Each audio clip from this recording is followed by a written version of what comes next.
Before the start of the COVID-19 pandemic, there were lots of things that we did here at St John's and St Mark's to support people from within our own church family. And when I talk about the church family, I mean people who come along to church regularly to our Sunday services, but also that included people from the community as well. So everything that we're going to talk about was something that people who already come to church could come to, or that it was also available to people from within the community.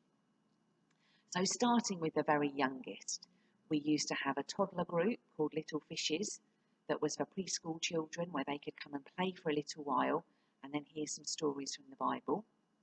Then we had two clubs for primary school age children.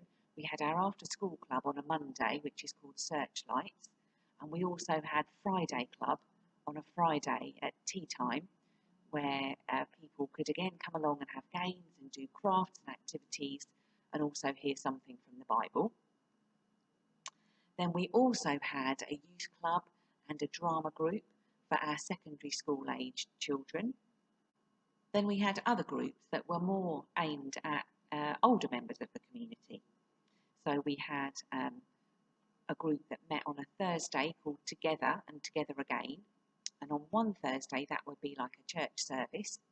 And on the alternate Thursdays, that would be just like a little coffee morning where people could come along and have a chat and a bit of company and just share together.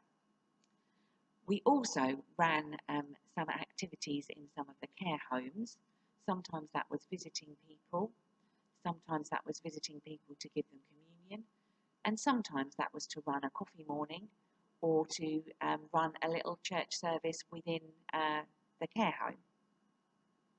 Then we also had a group on a Monday called Bethany Bereavement Group, which was especially for people who had had somebody very close to them who had died, and that they could come along and talk to people about that.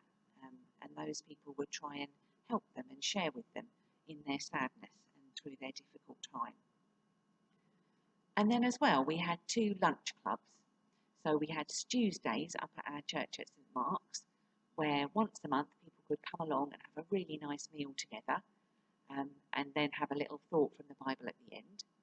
And then on a Friday in our hall at St John's, we had Friday's Community Cafe. And here are Clive and Tanith to tell us a little bit more about that. Fridays is Community Cafe for everybody in Great Clacton.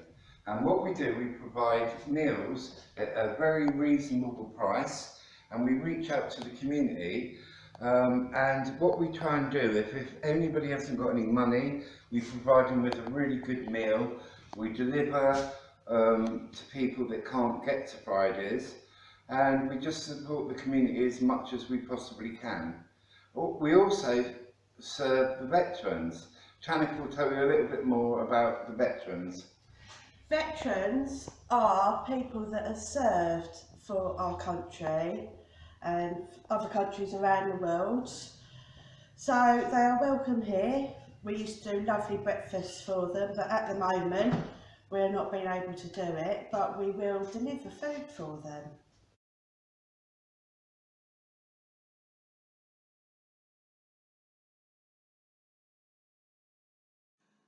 So what the church has had to do is keep changing what's going on in church and what we can provide because of the pandemic. You might remember right at the beginning when everything was locked down in the springtime, we weren't allowed to have church services in our churches anymore. And so we had to try and do something different instead. People in our church family still wanted to have a service, but we weren't allowed to have that in church. And so what we did was we put our services onto YouTube. A number of us learned how to film things in our own houses, edit it together as a service, and then people could watch it on a Sunday morning. And for those who couldn't get YouTube, because some of our older folks in the church don't have internet access, what we did was we then copied that service onto a CD so they could play it and listen to it at home. But obviously it's not the same having a service that you're watching compared to one where you're with all the other people. And so we're really concerned that people in our church family weren't meeting each other and might get a bit lonely, especially if they were living by themselves. So what we've tried to do is organise people to phone round and keep in touch with each other at the time of the lockdown. So everybody is able to still stay in touch with other people who are their friends. And of course, as well as that, we've heard a little bit about Friday's Cafe and what they did in the past, and they also adapted what they were doing to keep helping people at this time. And you're going to hear a bit more about that as well. As soon as we heard that we had to shut down, we decided as a community project that we would reach out to the community and provide meals and food bags and just serve anyone that was in need. Also, the soup run had to close down, so we wanted to provide them with some food that would last them through the week. A little bit like a food bank, but the only difference was that we would just, if anybody turned up or if anybody asked for anything, if we had it, we would give it. Also, I can't remember how many meals we've done. We've actually done over 2,500 meals plus bags with it as well so far. And it's been a bit of a struggle because obviously that we needed to always have food, but people have been so kind and in the community. And one day I came here and there was like 4 bags of spaghetti and 2 tins of beans left in front of our door. So the community has also come together and we've tried to share it out the best we can. At the moment we've got 37 people that will be in need for meals. Most of those are people that we were supporting before. But what we've got here in front of us is this is ready to do food bags for those in need. We've got lots of pasta, we've got pasta sauce, we've got rice, yogurts, loads of cans, toilet rolls, cereals.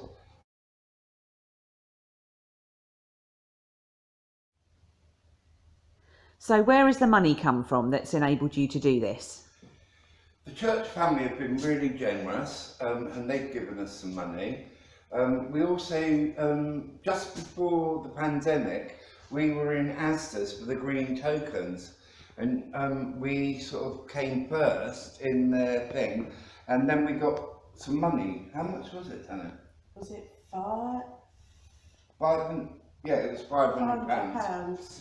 Also the council were given money, each council were given some money and they were very kind and they give us some money as well.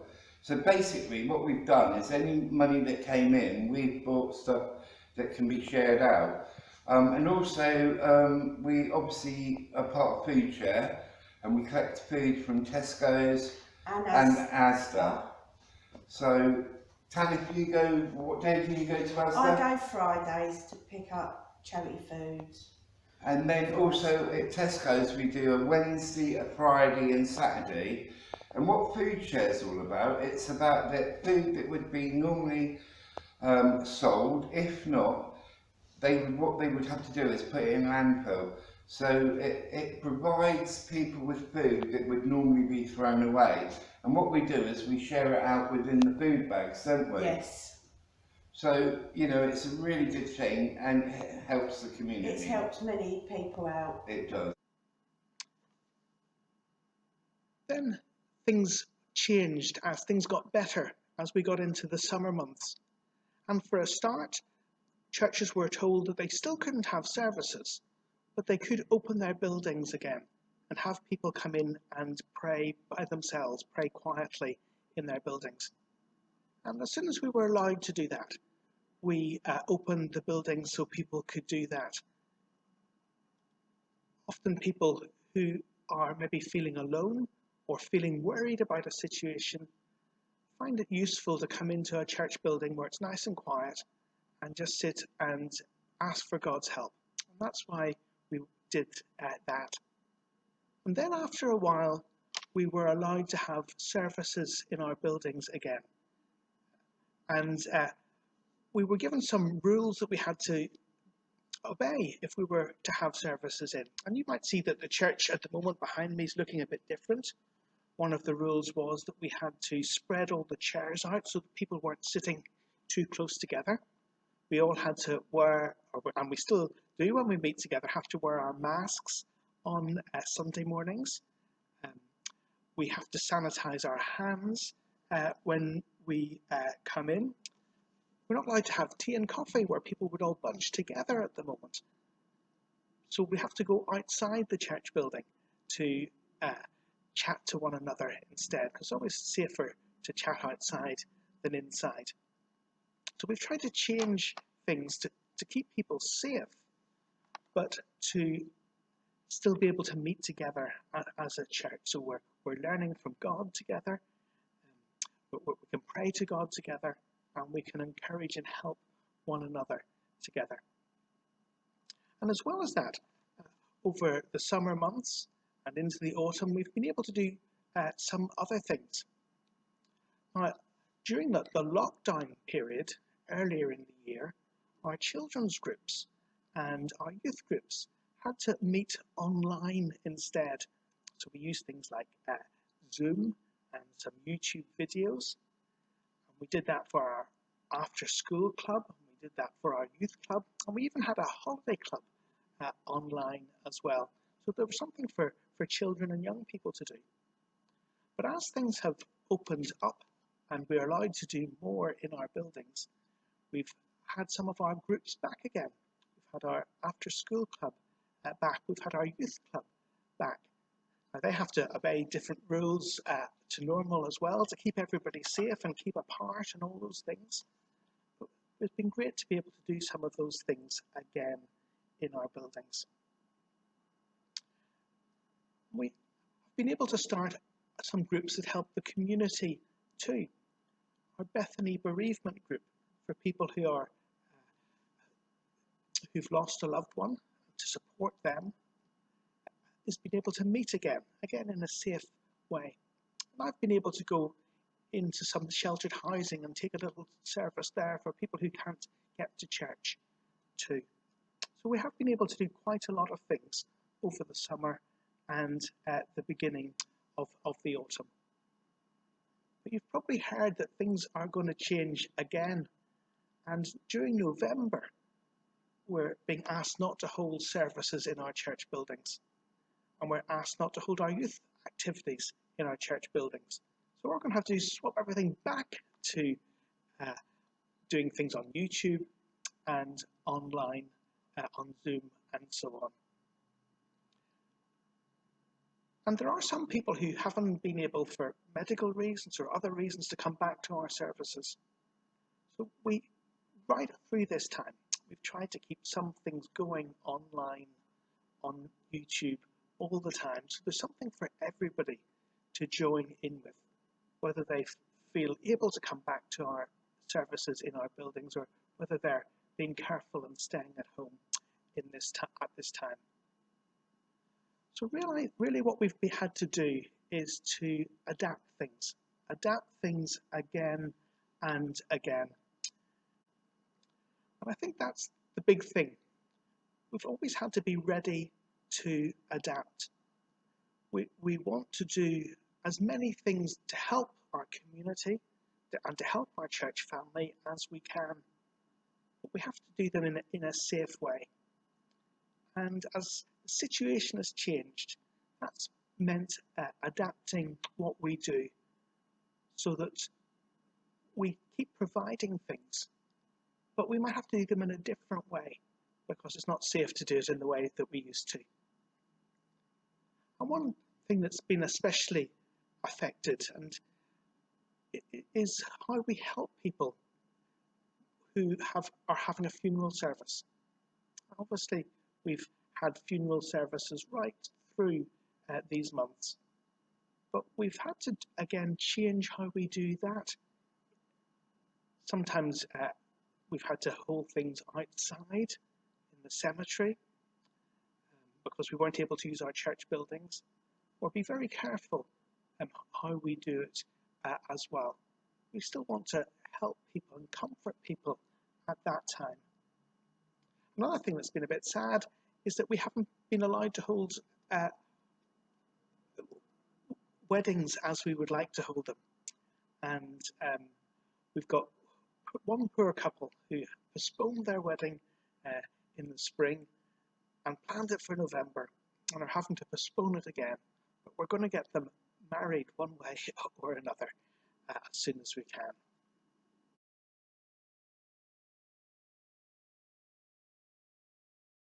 So one of the questions that got asked was, how has this whole pandemic experience affected me as a church leader? And I just thought of two things that that kind of have happened over this time. And the first one is that constant need to adapt things and change things and to be ready to do things differently. Sometimes we like things just to go on as they always were and not have to change the way we do things. It's always difficult to be constantly chopping and changing. And that's been one, I suppose, real challenge of this time, is just to see what's happening, see what we're able to do, see what's safe, and try to adapt things in the church to fit in with that. And we've had to do that constantly. As you heard, there's been a number of times that things have changed. And I suppose that's quite tiring sometimes to try and keep on top of all that. But it's been great in St John's and St Mark's. We've got a really good team of people like Hannah and others who are always there to help as we have to chop and change. And the second thing, as part of that, is that we've had to learn new skills, and I've had to learn new skills. I hadn't a clue about filming things for YouTube and so on before, and we had to learn quite quickly because otherwise we couldn't have our church services as we wanted to. But the good thing that might come out of that is some of these skills that we've learned at this time, we'll be able to keep using even after the pandemic is over, and even after we're able to go back to our services normally. So I'm hoping that in the future, we'll be able to keep putting some of our services on YouTube so that people who are ill or not able to get to church for another reason or at home can still join in with us together. So maybe some good things will come out of this time and from what I've had to learn as a church leader at this time.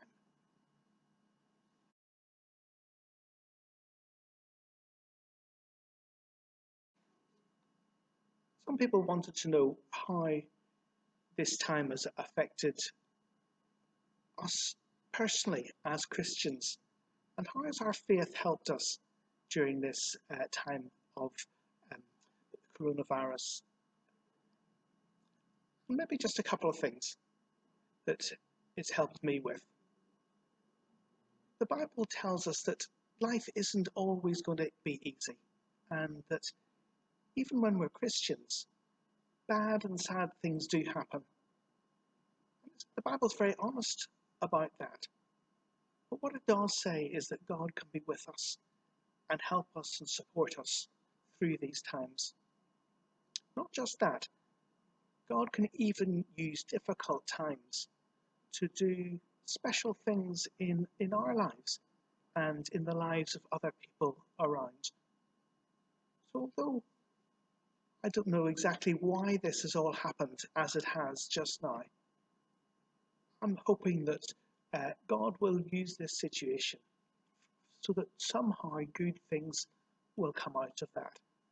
And I want to pray that God will use this situation at this time.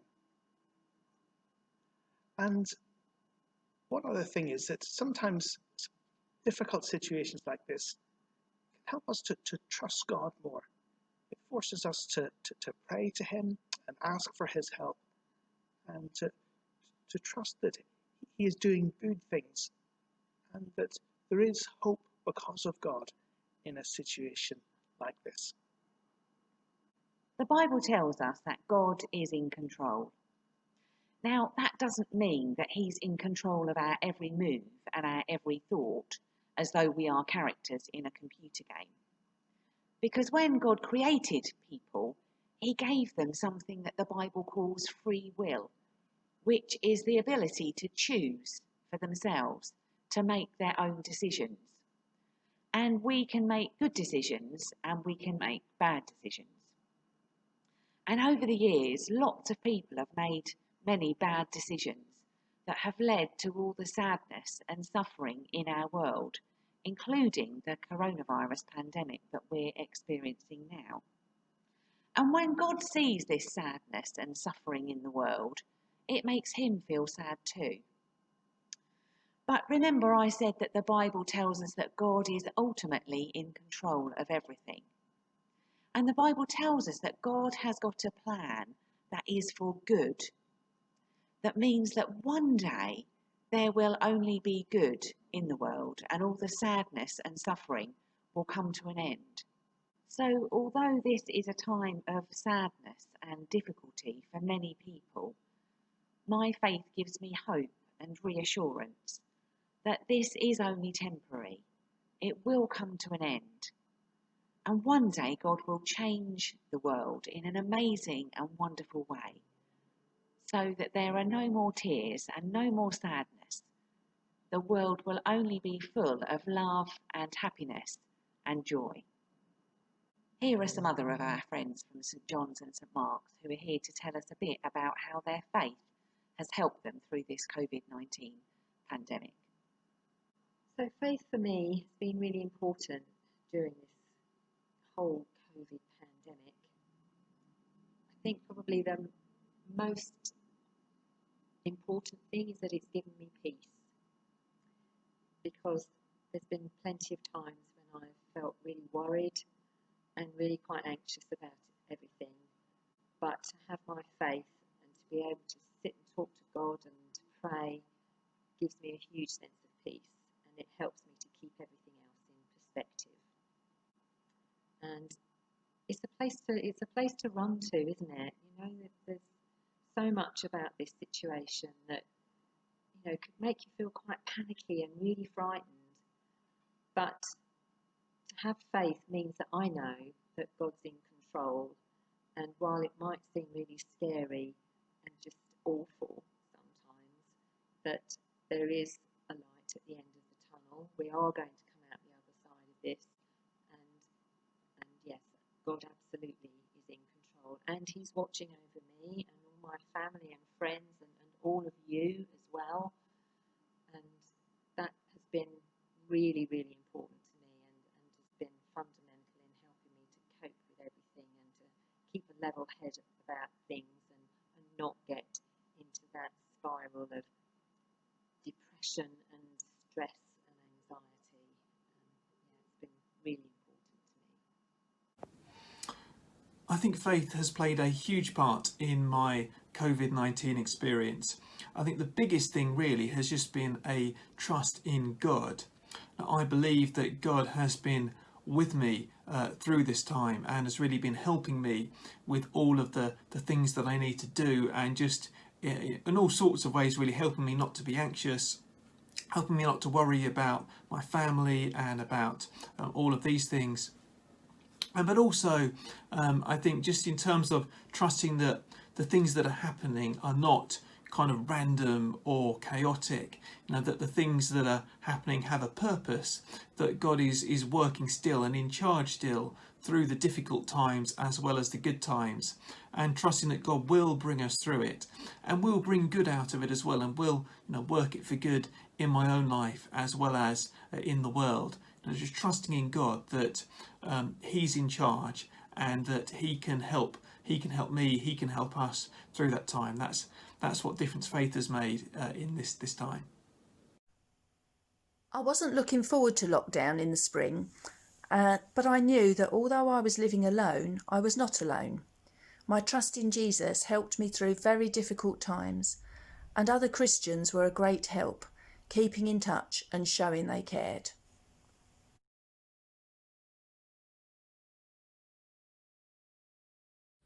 I don't know what you think about when you hear the word prayer.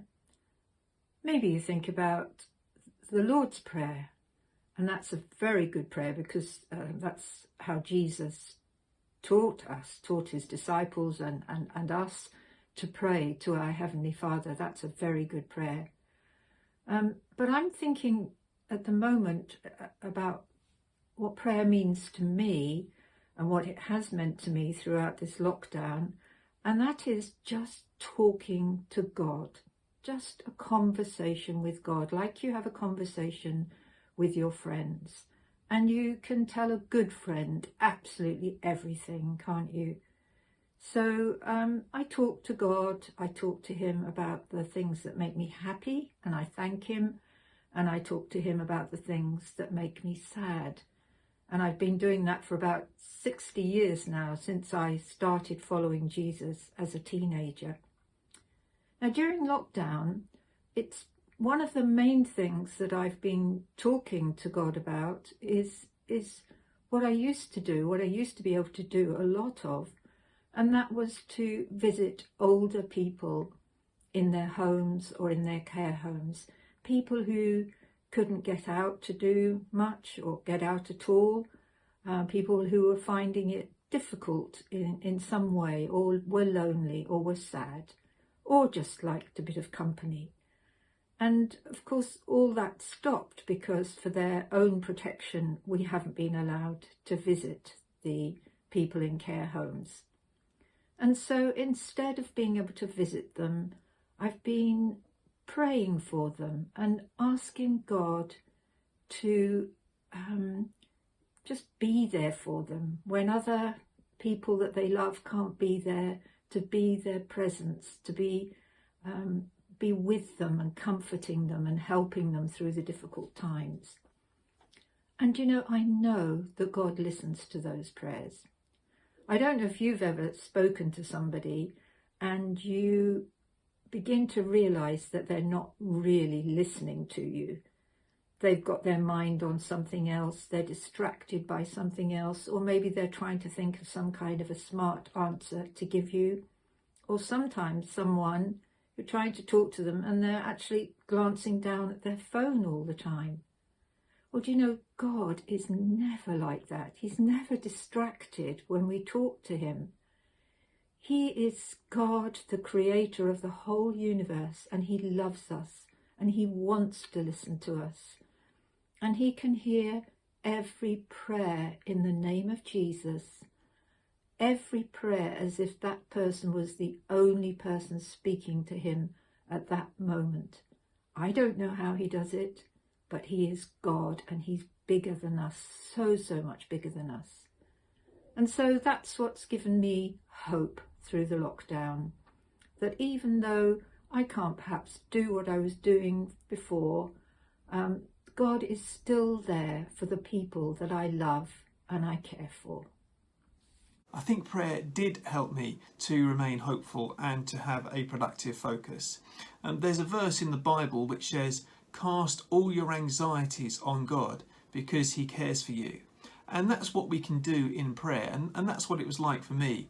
I was able to give to God all of the things that were making me anxious and worried about the coronavirus situation, and trust that he was able to help me. And as I did that, and through prayer, I received strength and help.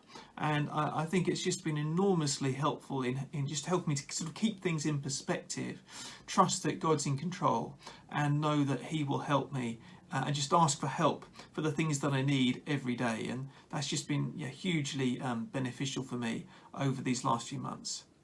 There have been times when I've found it difficult to pray, or not knowing what to pray, or how to pray. But I know that God knows how I feel even when I can't express it in words. I also knew, and still know, that many of my Christian friends have been praying for me, and that has helped enormously. Doing our best to help people who are in need is something that, as a church, we try to do all the time. Jesus taught people something that the Bible calls the greatest commandment. And this is what he said: Love the Lord your God with all your heart, with all your soul, with all your mind, and with all your strength. And love your neighbour as yourself. Jesus was teaching people to love God first, more than anything else in their lives. And secondly, to love other people, not just their next door neighbour, but Jesus used the word neighbour here to mean anybody that needs our help. So as a church, when we're trying to help people in our community all the time, but especially during the coronavirus pandemic, we're not just doing it because it's a good thing to do and it's the right thing to do. We're doing it because it's what Jesus taught us to do, and we want as much as we can, not just to do the things that we know are good and right, but to do the things that Jesus taught us to do.